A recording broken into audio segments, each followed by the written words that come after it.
عليكم ورحمة الله وبركاته. أهلا بكم في قناة كل بساطة مع صافي. النهاردة هنعمل لكم طريقة عمل الفاش الصعيدي. كوبايتين لبن مغليين كويس جدا، سمسم مجروش في المطحنة، معانا برطمان ومعقماه كويس جدا.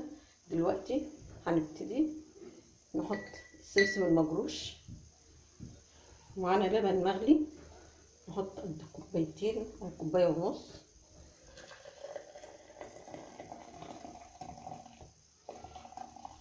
ونقلبه كويس جدا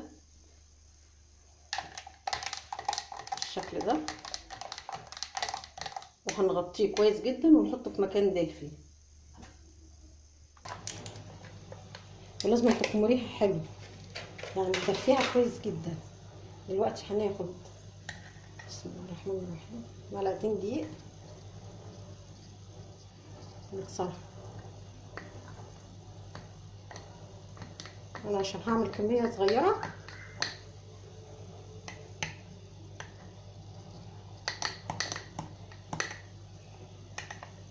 هجيب دلوقتي، انا لازم ادوبها في البرطمان كده، بس انا عشان هعمل كميه صغيره مش هعمل الكسره الاولانيه، هكسرها على طول. جايبه معايا ميه دافيه واحط فيها شويه دقيق، مفيش فيها اي خميره نهائي، هنحط فيها كميه الدقيق دي ونضيف عليهم الخميره اللي احنا عملناها، خميره الفيش.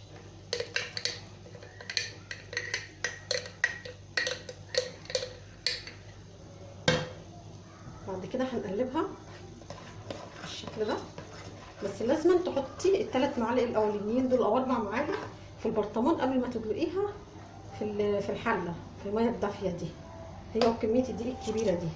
انا عشان هخبز كميه صغيره، بعد ما عملت الخميره بالشكل ده كسرتها من غير اي خميره، هي خميره السمسم اللي باللبن بس، وحطيت ميه دافيه وحطيت عليها دقيق. ولازم اول ما تطلع الخميره في البرطمان لازم تدوبيها ب4 معالق دقيق، يعني تحط لها 4 معالق دقيق. ليه؟ علشان الخميره بتاعتنا ما تهبطش. بعد كده تدفي ميه وتحطي الدقيق وتحطي عليهم ال4 معالق دول. انا عشان هخبز كميه صغيره كسرتها على طول، ما كسرتش كسرتين، كسرت الخميره مره واحده بس، وهنغطيها واسيبها تخمر. دلوقتي بسم الله ما شاء الله الخميره بتاعتنا اللي احنا كسرناها، اللي هي الخميره السمسم باللبن دي، ما فيهاش اي خميره ولا فوريه ولا خميره اللي هي البيره. بسم الله ما شاء الله، ادي الخميره بتاعتنا خمرت بسم الله ما شاء الله، دي ما فيهاش خميره فوريه ولا اي حاجه، دي خميره اللبن والسمسم. دلوقتي انا معايا الدقيق معايا اهو، هعمل حفره كده بسم الله ما شاء الله. بسم الله خمرانه بسم الله ما شاء الله، دي ما فيهاش اي خميره.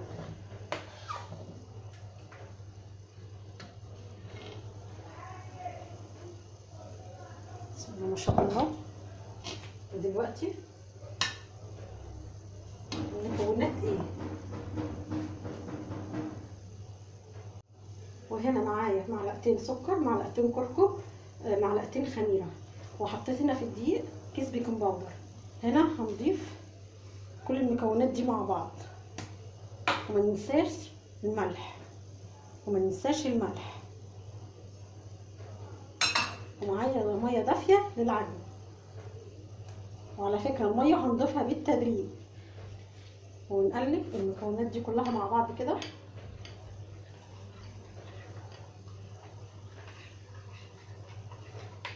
طالما الفقاعه دي ظهرت يبقى الخميره بتاعتنا ممتازه، الخميره الفوريه هنضيفها على العجين.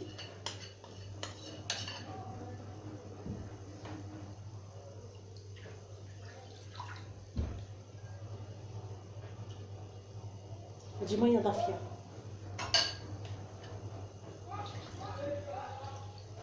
هنبتدي نعجن بالشكل ده.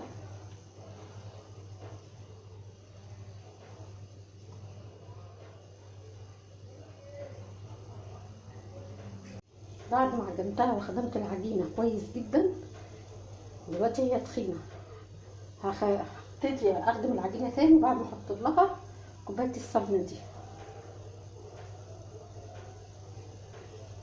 هنبتدي نعجن لازم نشربها السمنه دي كلها،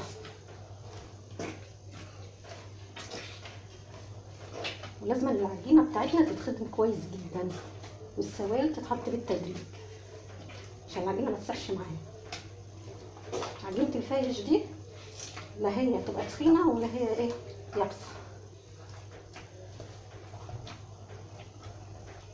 دلوقتي عجينه الفايش خلصت، ودلوقتي بمعلقتين سمنه هندهنها وشها من فوق ونغطيها ونسيبها تخمر، وهي خدت في العجن قد نص ساعه. الفايش بتاعنا خمر بسم الله ما شاء الله.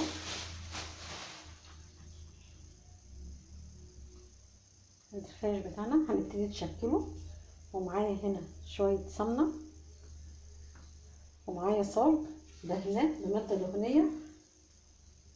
دلوقتي هنبتدي نشكل العجينه، هنبتدي نشكل الفايش بتاعنا.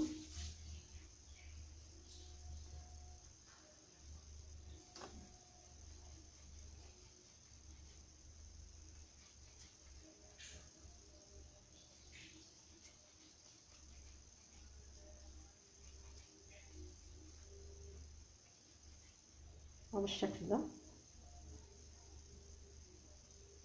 نبتدي نرصه في الصاج، يعني كل ما ناخد حته عجينه ندهن ايدينا بالماده الدهنيه بتاعتنا اللي هي السمنه، ونشكل العجينه بالشكل ده.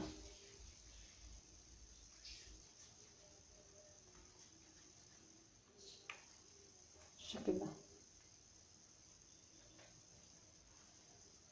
بعد ما شكلت الفايش هسيبه يخمر، ولازم نزنقه جنب بعض، اعمله صوابع كده ونزنقه جنب بعض. هسيبه يخمر. الفايش بتاعنا خمر، هدخله الفرن. الفايش بتاعنا بعد ما استوى، دي المرحله الاولى في التسويه اللي هو سويته. دلوقتي هو طري، دلوقتي هو في صوص. هنفصصه كده، هنفصصه كده، بعد كده نحمصه في الفرن. يعني دي المرحله الاولى في السوا، بعد كده هدخله الفرن يتحمص. ده الشكل الفايش النهائي بعد ما حمصته. تحفه تحفه تحفه. حمصته على كوبايه شاي بلبن، 100 100. كل سنه وحضراتكم طيبين وبألف هنا وشفا. تحفه.